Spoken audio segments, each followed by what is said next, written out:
Well, welcome everyone to our April 25th Bay ICT Tech Talk. I'm here with my colleague Sarah Ferguson.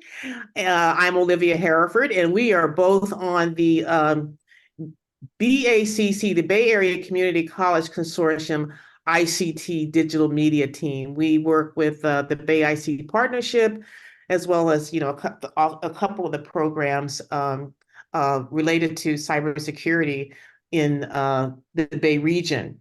And I'm here to introduce long time, and I gotta call him a friend now. I've known him that long. Juan Soberanes. I met Juan shortly after I think he's completed his um, degree or his associate's degree at Cabrillo. And I introduced him to another partner that I have been working with called Next Gen Cyber Talent. And Juan just jumped all over the opportunity to take advantage of getting some of the certifications that Next Gen was offering to our community college students free of charge. And Juan has always been, very resourceful that way. And I just think his story from that point on is really worth sharing with you all about how, as he's titled this, starting from scratch, a cybersecurity alum's career journey. I think it's something that it really models what can be done. So I'm going to turn it over to Juan, and he's going to share this story with you. Yeah, thank you, Olivia. So I'm gonna quickly open up these chats just to see who's in here. Oh, a lot of CCSF. Cool. Cool. All right. I have a slideshow actually that I will open. And I'll start off by introducing myself before I go anywhere near that. But yeah, so my name's Juan. Um, I'm currently working at this company called Balbix in San Jose near Santana Row. And I'm doing right now my role is a little bit of like data integration and a little bit of data engineering, but that's mostly what it is. Um, and background on me, just to get a gist before I continue, is I'm from San Diego. I actually work here now. I'm remote. I've been here since COVID, and I have, I did all my years in high school, graduated in 2017, and then I ended up wanting to go to the Air Force Academy up in Colorado Springs. I got denied the first time, then went in the next year, moved over to Santa Cruz where I started at Cabrillo. And I'll open up this now. Okay. So I think to get a gist of everything that I'm going to say here, it's good to just kind of start at the beginning. And I'll go quickly through the first years, and then I'll get more detailed into the recent years. Uh, so the path into the Air Force Academy was honestly a very like all my high school years, I was really determined to get into the school. I ended up getting in eventually, but as I was there, I mean, you nobody can really prepare you for what you're going to expect in the military or an academy. And I realized it just really wasn't for me. Um, and there was like some background into that. Like most of the time that I was in high school, I was in my house working. Like I was just studying, reading books, and half of it has to do because I couldn't really go out. I was pretty restricted, being from a Mexican household. Um, when I left the, I'm wondering, can you guys still see me? Yeah. Okay. Yes, we can see you. Yes. Yes. Just want to make sure this slideshow doesn't cover me. Nope, Um, you're there. Yeah. so when I came to Santa Cruz, I still needed a job. I ended up actually working for a French family. They're called Adorable French Bakery. They work at all the markets around San Jose, Saratoga, Campbell, and they sell baked goods. Um, I bring this up because in the beginning, once I started, when I started, I actually started, I'd say, getting experience in the workforce really early on. My family had like, um, they had a kind of like clothing brand, clothing store, but a lot of it was like secondhand sales and selling at like these things called the swap-meets. I don't know, like or flea markets, some they're more known as. Um, and I would handle like money transactions and talk to customers. And honestly, I did that as a young kid, and I just I didn't like it. Like I was just so it was too much as a kid. Um, so I really just didn't continue that. So from that perspective, I was like, okay, I don't want to do this. And then I started honing in on exactly what I wanted to do. And I bring this up now because I kind of made a whole cycle back into trying to sell, and I eventually actually ended up liking it again, realizing that everything revolves around selling and business. Um, so now to get a little more concrete on the field that I'm in and how I got here. Now that the little bit of background is over, so I had joined Cabrillo College because I still needed to go to school, but at the time I really didn't have an actual plan. I would say I didn't have a plan to go to a 4 year or a 2 year. I was just out. Like I had just suddenly got into a sense of freedom. Now I'm out. What do I do? So I do what I do best. Olivia said it best. I'm pretty resourceful. Um, at Cabrillo College, I had joined in as a engineering major, and I was like looking at the courses I have to take. It was like 2 years, maybe two and a half if I did them fast enough, if I did all the math and physics and all that. Uh, but again, I was like, man, a lot of this revolves around me, like kind of paving a path, trying to find a path for myself. And I had to try something out, come back and be like, okay, this is not it.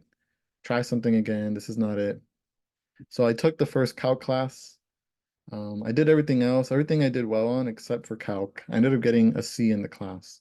And I was like, man, this is not it. I feel like I learned everything and somehow in this systems, the tests, whatever I had to do, I still ended up failing for some reason. Or not failing, just not what I wanted my my my grades to be. So I started looking into other programs. I was like, all right, well, is there some other form of way to get a degree, get a job, and still get job experience, or somehow to do all these things at the same time? And that's when I joined the CTE program, Career Technical Education at Cabrillo College. And many schools in California have it. Specifically, they have one for cybersecurity. They have IT, cloud, networking systems. And I joined the cybersecurity one with somebody named Irvin Lemus at the time there. Um, the program was a 2 year program. You do your associates. And honestly, if I had already done college courses before, you could finish it like in a year and a half. Um, but all the courses were related to what I'm actually going to be doing on the job, like IT, networking, like hardware and design, like picking apart a computer, putting it back together. It's all related to exactly what I had done. Specifically at this slide here, Looker, I had while I was at the in that program, I had gone to the college job board and I found this Looker internship. I was like, oh, it's IT. It's not like engineering and it's not cyber, but it's definitely something in the field that I know that if I talk to people there, they could talk to other people and I can end up being somewhere else. So I literally submitted an app. Like next week, I got a few calls and then I ended up getting the job. And it was right downtown from Santa Cruz. I don't know if you all have been there, but I would walk to work and then go to school. And it was part-time, so it really allowed me to finish schoolwork full-time. And it was like a school, they knew that I was going to school, so they were also okay with me like having to take a test if I needed to. That was really useful.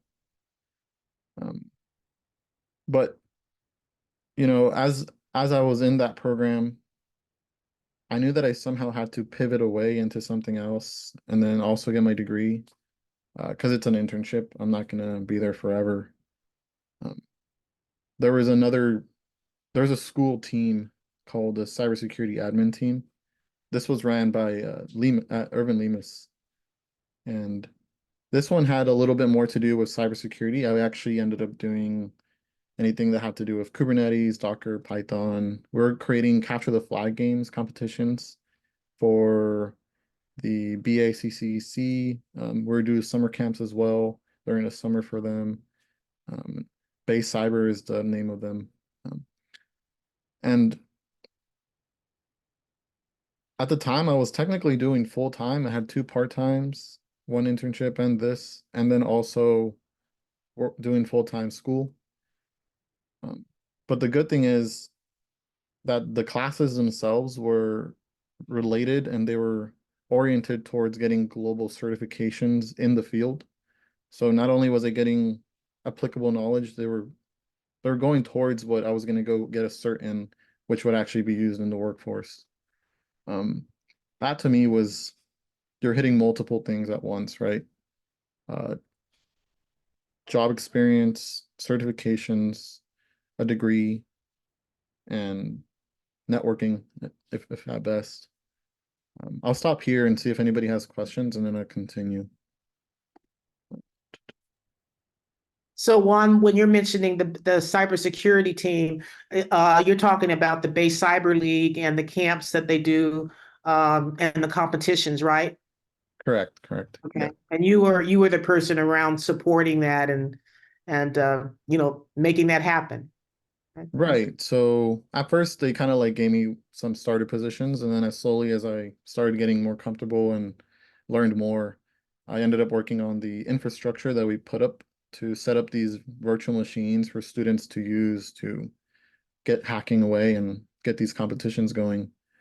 And it was anyone from like sixth grade all the way through some of like the beginning of college. So it was pretty interesting to be able to host these things. Real world experience all while you're in school. Like it's definitely a rare opportunity, and I'd say that there are a lot of them out there. It all has to come down to just being resourceful again. If I didn't apply to the Cabrillo College job board, I probably wouldn't have made it to the security admin team. So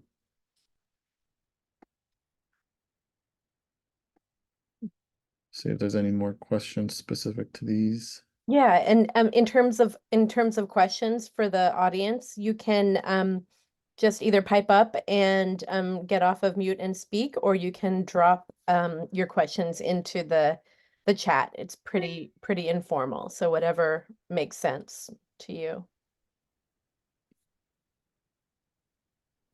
Yeah, sounds good. And if there's nothing, I'll just continue.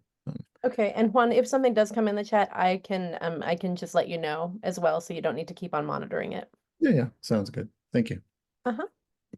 All right. So as it is pretty informal, I actually don't have any slides for the rest of this, but um I will definitely be talking about it. So after, Oh, we do have one question. oh, sure. Okay, so did you have to do any learning on the Hmm. side on your own time to develop your technical skills? You know, before starting anything at Cabrillo, I was really interested in computers. I would mess around with the computer a lot, but it was nothing formal. It was a lot of like um just just doing things and failing, but it was not like I went over and I picked up I ended up picking up some books, but they're honestly too much for me. It was like it was a little bit of too much text to be something to start off with. But I would occasionally like pick up YouTube videos and small things. I don't think it really becomes real until you like actually dedicate to wanting to get into the field.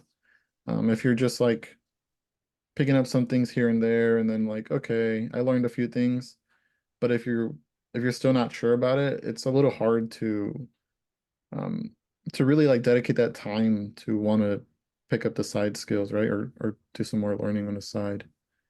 But honestly, I didn't do anything until I got into Cabrillo College. Um, that answers your question. And then there's another question. What was that thing you did if you hadn't, what is the thing you did that if you hadn't, you wouldn't have got into the program? So what would I have done if I didn't get in, right? Okay. Is that the right question, Oh yeah, yeah. Dalton? I'm not quite sure if we're phrasing that right. Is You, ask, oh, they're asking if what would I have done if I didn't get in to I'm guessing the IT internship. Um, so if I didn't get in, actually now that you ask, I at the same time was applying to other positions, other jobs, just kind of putting my name out there. Like, um, I didn't, I was just still a student. I didn't have much, but there was something that came up, something called they call them like IT field engineers. Usually they're contract jobs, and these people they go around to like KFC, Taco Bell, or other areas, and they're based on contract, and then but the only thing is they get paid like if the job is done, right?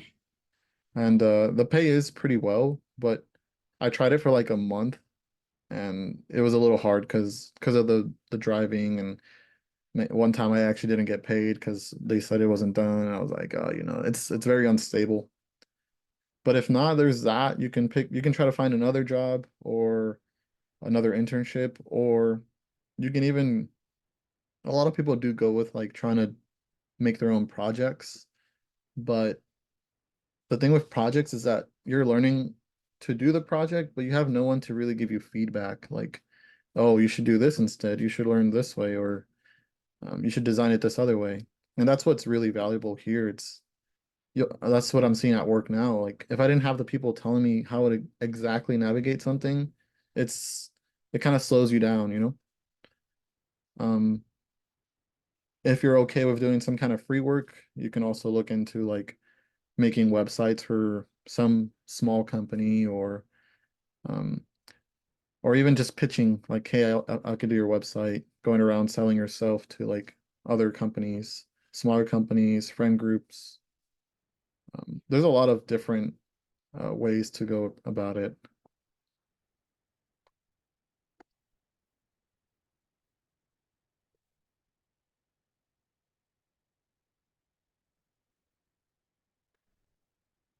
Okay. Yeah, so cool. So I don't have anything on this slide, but I'll just free talk here. Um, and this is so before completing uh the career program, COVID hit 2020, and I still had like about a year, about a yeah, no, I had about 6 months left at Cabrillo, and I had to go online. But at the same time, I still had those two positions, so I was working remote, so I kind of had it good. And as soon as I finished, I had to, or before I finished the Cabrillo program, I had to start applying to like a school. The only thing is, a lot of the CTE programs can be non-transferable degrees. So it can make it hard for you to be like, okay, I'm gonna go to a 4 year now, if that's the route you want to take. Um, that's why I started looking into other places. I was like, okay, traditional schools don't take these non-transferable degrees, but it only means non-transferable to a traditional 4 year. So I was like, okay, it is COVID. I was already planning on it anyways, so I chose a school called Western Governors. Um, Fully remote, all online, and it's all at your own pace. So you pay like at 6 months at a time, and I started, I think it was, like April of 2021, and I finished in September of that same year. So it took me 6 months. And the thing is, I was able to transfer over the non-transferable degree. It got me like 60 plus credits. And then I had at the time I already had a certification because I took it right before I had finished at Cabrillo. So that gave me like another 4 or 5 credits. Um, and then most of the cool thing about WGU is that the classes you take again are related to your job, your field, what you're trying to get into. And specifically the final exam for these are global certifications for CompTIA, ISC squared, the EC Council for like getting the one of the like cryptography certifications. So I ended up doing that. So I was able to just study these, study each class, study each for each test. A lot of it was note cards, really. And I ended up getting the degree. At the same time, um, I was actually in talks with Olivia and a group called Next Gen. And sure, I'll add it here. There's a question. Western governors. I think I spelled that right. And there's a program called Next Gen. They had partnered with Cabrillo. They were looking around for students. And it was like, to me, it was a huge opportunity. I was like, yeah, of course I'm going to do it. Like, there's no way I'm not going to do this. Um, the thing is, the way I actually ended up getting into Next Gen was because I was in a class with one of the like professors of the CTE program, and they had reached out, I believe, to Olivia and that group, and they had recommended me to be allowed in. So I actually had no idea about what was going on, no Next Gen, nothing. Like I was just doing my work, and then one day I get an email. I'm like, oh shoot. Um, it just kind of goes to show how powerful people can be, like in networking. Like a lot of people are always looking. Like if you are doing hard work, a lot of people do see that. Like if they really want to help you out, you'll end up getting an email someday just when you're doing your homework, and one thing leads to another. It's just I always like to say it's definitely a people world. So definitely don't think that nothing goes unnoticed. Uh, but in that program, they were doing a lot of instructional, like trying to get some job experience um, like through certifications for other vendor products. Like there was a company called Securonics, and they were teaching us like how the program works, how to get certified in the program. And I think a lot of it was in hopes to try to then recruit people into those. Um, and I'll say that I had done the program, and then I think it had ended, and then there was it was just done. I was like, okay, the program ended. I got some cool certs out of it. Um, what else is there to the program, you know? What I'm wondering what else there's going to be. And I ended up getting an email again from another person through the program. They were like, okay, did you end up applying to like this position? I was like, no, of course not. The position is like some software engineering job. Um, I'm not even good at coding. I technically went into like the cybersecurity route, which is a lot more it's not as much software engineering. So I was like, even if I tried it, I would just fail. Like um the thing is I had already done like actually I had done 2 software engineering classes, like code like C and C++. I was like, but even then I didn't feel confident. I ended up taking the test, and the test was actually not too hard. And then that led to Balbix. So I think in this sense, I would say that confidence was key in this and just the Balbix internship happening because I wasn't gonna apply. It wasn't until somebody came up to me and they're like, okay, I know you're not gonna apply, but I'm pretty sure you can do it. Like you just sometimes it just takes that little bit of push to push you off to the other side. Juan, can you tell us just a little, tell the group a little bit about Balbix, the company? So that they Sure. know, put it into context as to what you're doing for them.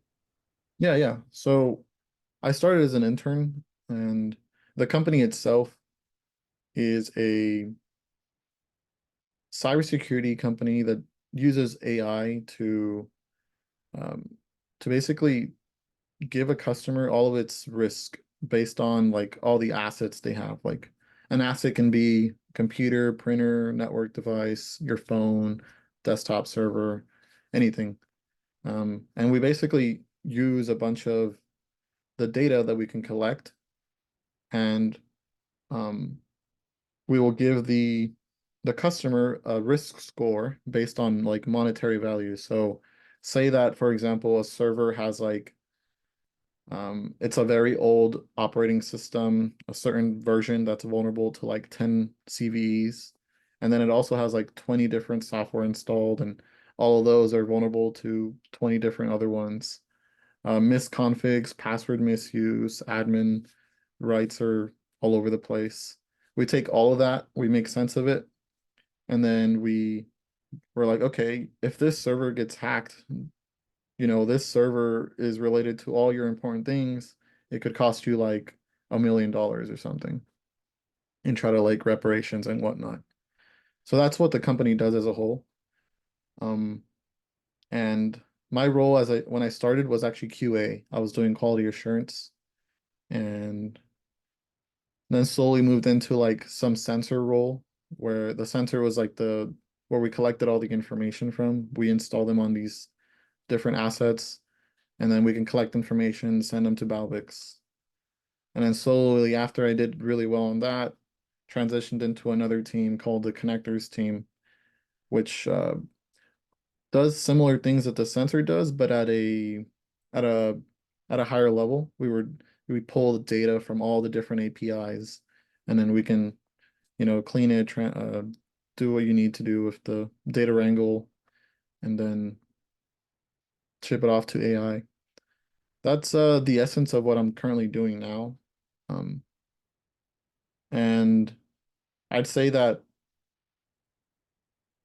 again, I wasn't super confident with the coding skills, and a lot of it I did end up learning on the job. Like I'd say that up to today, I'm really confident in what I can do.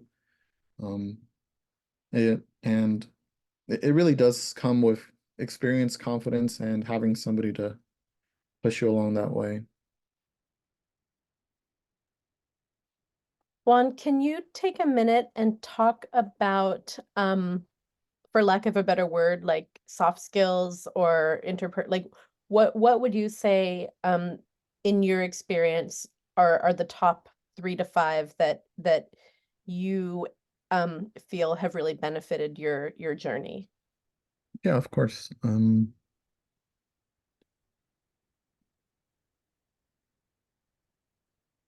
Definitely for soft skills, I think communication has been the biggest one as of today. Communicating like where you are at in, say, your skill set, being able to go out and trying to get help from other people, uh, asking for networking opportunities. So being able to use that communication between another person, that's probably the biggest one for me, I would say. And not being scared to ask questions, going out of your way, and trying to seek help, because that eventually is what leads you, what ends up, what will determine if you go a certain route or not. If you don't get those answers cleared, you'll just stay stuck. Another one I'd say,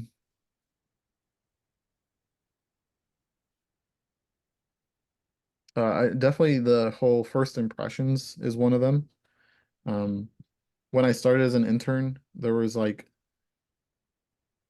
there's two ways you can go about an internship. You can either just do the work they tell you, or you can do a little bit more and beyond.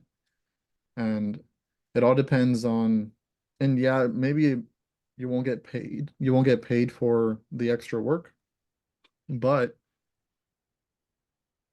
it does show a little bit of that dedication on that side. That say you weren't as technical, and then you put in a little bit more time for yourself, either at the job or outside of work, but you were still putting in a lot of time, and a lot of people see that, and then they eventually push you to into other teams.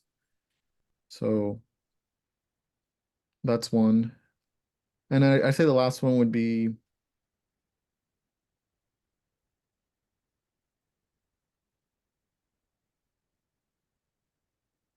hmm, I would say that this one's actually a little bit, I I want to say this is one of the soft skills, but um I have, it's sometimes hard to practice as well, but to have fun. I would say that, you can be working all day, every day, and be pretty serious. It's good to take your job seriously or do whatever you're doing seriously, but at the same time, having fun and trying to also like step back and relax a little bit about it is kind of what like keeps you at a good pace and ensures that you don't burn out along the way as well. Not only that, but it also creates a like sense of relaxation near you, like whenever you're working, who you're with. It's not strenuous. It's not like stressed out. Like, okay, I would want to work with Juan because he's fun. We got everything's done, and it's good. It's all about what you portray as a person. So I think that's the last one.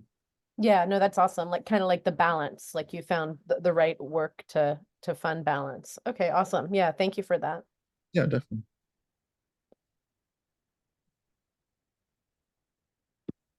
Are there any other questions so far along the way? You can drop them in chat or come off of mute and ask away.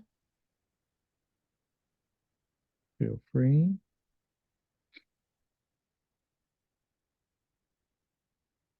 Alrighty. I will continue here. Not exactly the outro, but so now I'm at Belvix, and there's still a lot that I don't know. Um, the path I took has been completely different from a traditional 4 year, and it is to say that it's not easy, definitely.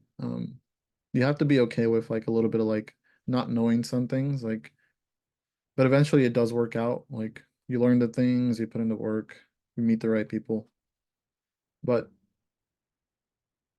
with everything that I'm doing at Balbix and eventually like what I want to do with my goals has a lot to do with like AI, cybersecurity, and using AI specifically in the area of like finding 0 days, finding bugs. So I'm gonna end up going back to school, maybe Cabrillo call not Cabrillo, I don't know, something that's closer to me, and going back for like stats, linear algebra, and probability. These are like the three main things in AI nowadays. So I'm actually go back to school just to learn those things. Not because I really need to. I could just work my whole life and just do that. But it's just something like once you open this door to all this knowledge, you kind of get stuck. You kind of just want to know more. Um, I think that's a very important thing to know as well, is like to always stay a little hungry for the knowledge, like, oh, how does this work? Or how does something else work? And one thing leads to another, and you end up learning a lot more than you would know. But yeah, those are my future goals, I'd say. Cyber and AI, going back to school, probably just working at the same time as I go through that. And I also started something called Cyber Ducky. In the beginning, it was a little bit of like, I'm gonna go and do videos on tech and CTFs and capture the flag games. And then it slowly died down into something like, okay, this is too much. Like I don't see a lot coming out of it. And then I watched a video actually the other day, and they were saying that the best way to ever do some kind of like movement that you're into, or this is specifically on YouTube, is to talk about your journey, talk about how you're doing in your route, what you did to get there, or talk about like uh certain classes you're currently taking, what that's like, do you recommend it? And kind of just documenting that success as you move along the way. So that's now what it turned into. I'm doing a kind of like a almost like a I don't know if it's documentary, but I'm documenting this AI path with cyber until eventually I can get really good at that. Um, and that's what Cyber Ducky is. And a lot of it has to do with like trying to teach, trying to help other people, trying to get them into the right path if they're asking me questions about certs, classes, people to network with, um, events to go to. I actually have not been to any of the like the real big conferences, so I'm definitely gonna hit DEF CON this year, um, and that's gonna be a whole nother world. Like I said, it just keeps opening, it gets deeper and deeper. Is Cyber Ducky something that like you can show us on a website, or what does that look like? Yeah, definitely. Let me pull it up. Currently, it's a channel slash website. Um, so here's the website I had come up with. Um, I set this up with GitHub pages. A lot of people can just pull it up, then just bought the domain. But here's a little like introduction on what I'm really trying to do. Um, one of the biggest things I'd say was when I was like researching, trying to do videos, I'd say that a lot of the videos are they can either be mundane, boring, or mostly mundane and boring. So a big like research that I'm doing is how do I make technical education fun as well, you know? Uh, because I'd say that when you're watching something fun or you're actually being entertained, it's when you learn the most. Those things actually stick the best. Um, and that's what I'm also trying to kind of get into that. Not only just trying to do a path, a documentary, but trying to see how to make it entertaining is actually a big challenge. This is the website itself and uh, the YouTube. I can put the channel in there. I can share it.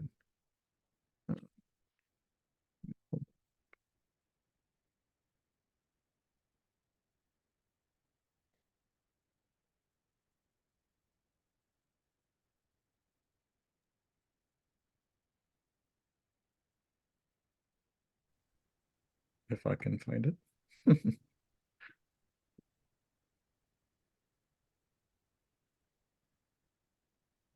Oh, actually, it's in here.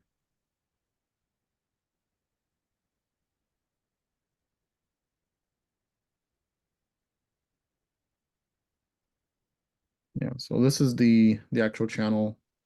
Um, as I was saying, I'm actually switching into like the whole trying to get in more of a documentary, trying to give a journey perspective on how all this is going.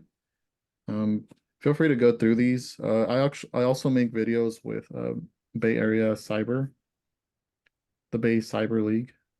So Bay Cyber League.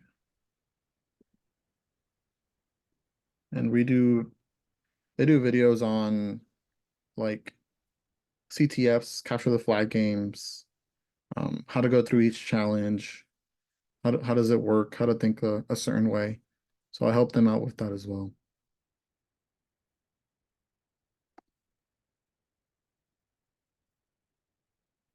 And yes,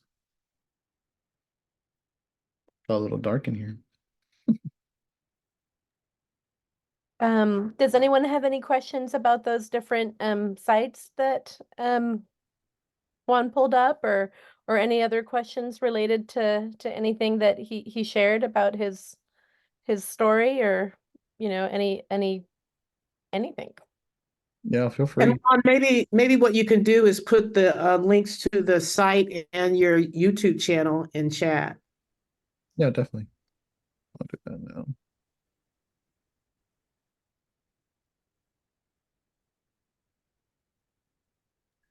Those YouTube videos look pretty interesting. People might want to go back and take a look at those.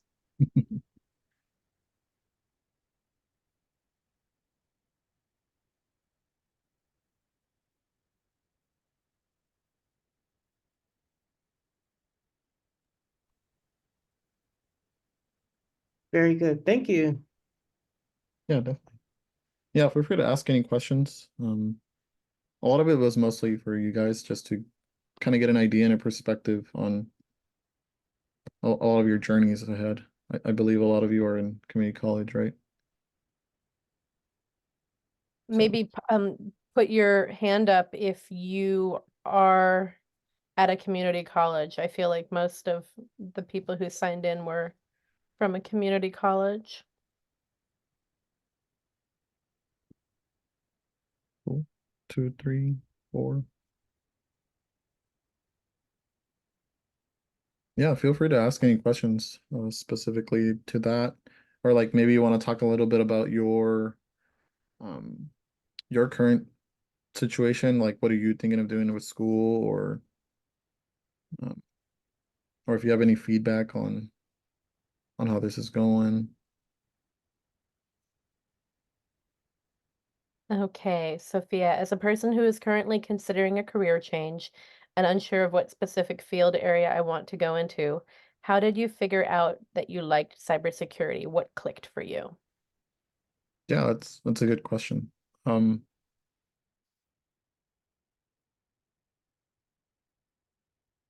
this might be a little bit of a rant, but I used to have a poster that I made for when I was 15. And this poster was like a pyramid. And on the pyramid, I wrote at the bottom of the pyramid, I wrote all the different goals I have for that year and the next 2, 3 years. At the time, I was like a junior in high school.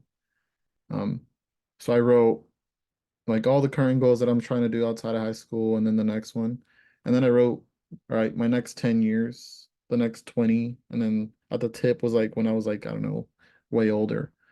And then on the side of the pyramid, I wrote the impact I would have on people's lives, like the impact I would want to leave from either the impact I wanted to leave or the impact I wanted to have on others.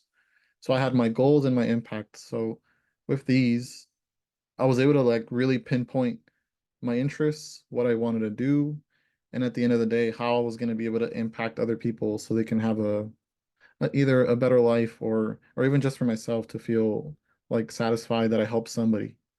Um, I think that over and over and over, and then changing that pyramid into like something else is what really like made me click. Like, okay, this is what I'm gonna do. Like, I really like doing this. I can see myself doing it over and over, and I'll never get tired of it. I think those top three things are like will determine if you really want to do it. I love that pyramid idea. I think I'm going to try that. Um, and another question, what are some everyday things or habits you do to retain your skills? I feel like as I learn something, I go a period of time where I'm not using that skill and I forget it, that I need it later, that I need it later on, but I'm out of practice. I definitely agree. If you don't use it, you lose it. It's really simple. Um, and it's hard to integrate. I actually had to learn this the hard way.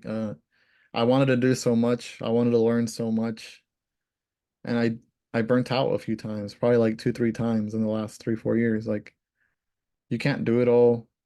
So you have to be a little bit like I personally had to be realistic about my expectations on learning. Like, okay, I don't have all the time in the world. I should I should pick like a few things that I'm really going to be into that I really want to go into that route and only focus on those. Um, outside of that, I had to like go like learning German, like trying to play the guitar, like I couldn't keep up.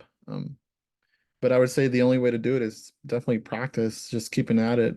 Either you're doing it on the job, you have a side project, um, but nothing really beats just focusing on two or three things and doing that over and over.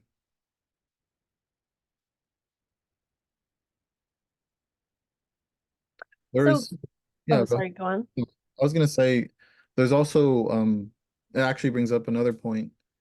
I had made up like I made like an article on how to learn to learn.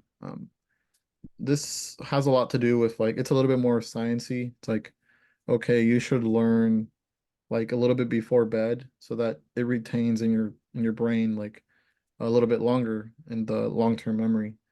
So it'll be the last thing that your brain dumps at the end of your sleep cycle. You pick it up again in the morning, and then over repetition, it can stay. And there's other methods like what's the other one? Oh, like another one is actually on the website CyberDucky. I I talk about how you can use it. I actually have it right here. It's and you can use something like an object, or a lot of people in science or software engineering, they use something called like a rubber ducky, and they'll talk to it. They'll talk a problem, a solution, something they're trying to solve, or they'll teach it. They'll try to describe something they just learned. By being able to like come up with it again in your head, trying to explain it in your own words without like messing anything up, that's when you truly know, oh, I can tell it as a story, and then you can actually explain it to somebody and it's in your head. Then you can move on to the next topic. Hope that helps. No, that's a great one. Mentors. Can we talk a little bit about like, were there certain key people in your life that you have felt really have propelled you forward? And if so, how did you find them? Like I know you talked a little bit about the networking piece, but like, you know, how did that look, and what are some tips around maybe trying to identify a mentor who can help propel careers forward? Yeah, definitely. Mm, I'd say that sometimes people are you're either put in a situation where or a place where there's already a mentor there. You already have you can tell that they're a mentor. You you know that you would want to get help from them at some point, and you should just do your best to try to like um either like be visible to them or mostly be visible to them. But if you're going to like go out and pick somebody, trying to get somebody like that, I know that I know a lot of people would probably try to go like to LinkedIn. Um, and I'd say that it's a little, unless you get somebody that actually agrees to talk to you and go and take the time and have all those meetings, it can be a little difficult. So the best thing would be to try to find somebody like physically, like that you can be with, and um and a lot of the times you will find those people in the classrooms you're in, or they'll either be instructors, professors, um, even like your boss or your manager. And a lot of the mentors will have to revolve around what you're doing in the field, like that job that you're in. They have to revolve around that. So I'd say that, like for me, the classrooms I was in, I found Irvin there. Before that, the classrooms I was in, I found somebody else that had mentored me. And then these mentors led me with Olivia, and then Olivia helped me get to where I am now. Olivia led me to learning about some other people at Balbix, and then now that I'm at Balbix, everyone there has mentored me to be who I am. Um, yeah, I mean, I guess so far I've been able to just spot people uh, who are able to actually help me progress and give me growth. But outside of that, like if you don't have somebody to go and pick, you need to find someone. Um, I mean, I guess I'm here, right? I mean, any of us top three here at the top of the screen, we can help you guys.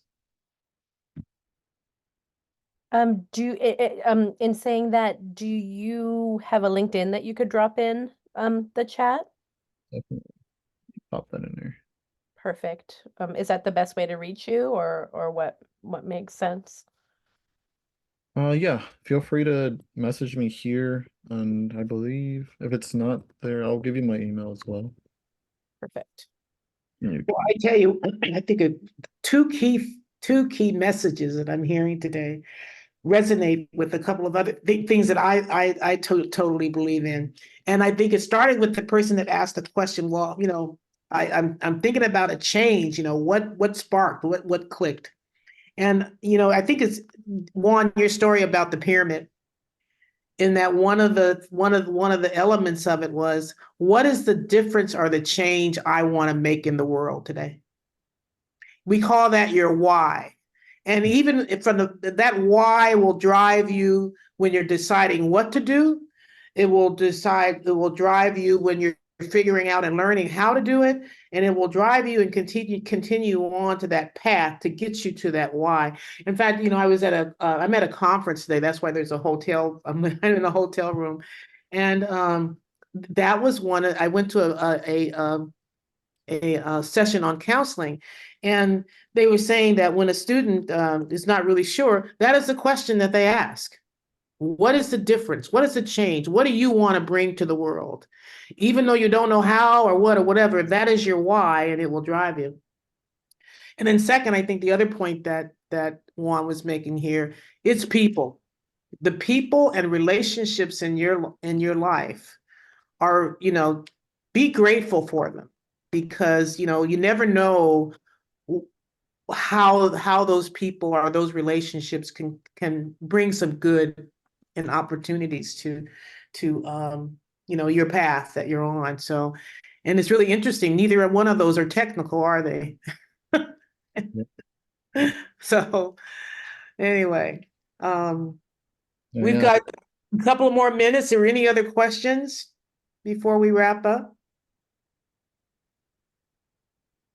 just one thing that I like to tell myself, or I like to tell a lot of people, is like you shouldn't really be scared of anything, because at the end of the day, it's just a people world. Like if you can make a friend, you know how to talk to someone,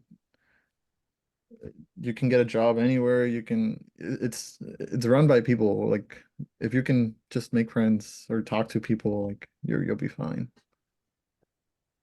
Yeah.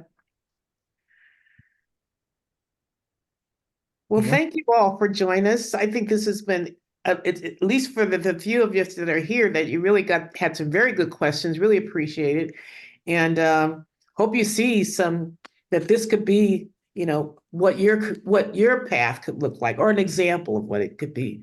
And that was the intent here, um, to show you a journey of someone who's, not too long ago was right where you were at. So.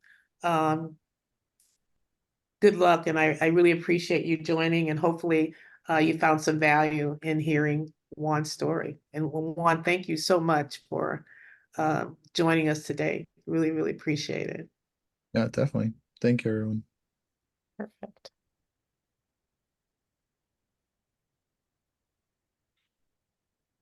Cool.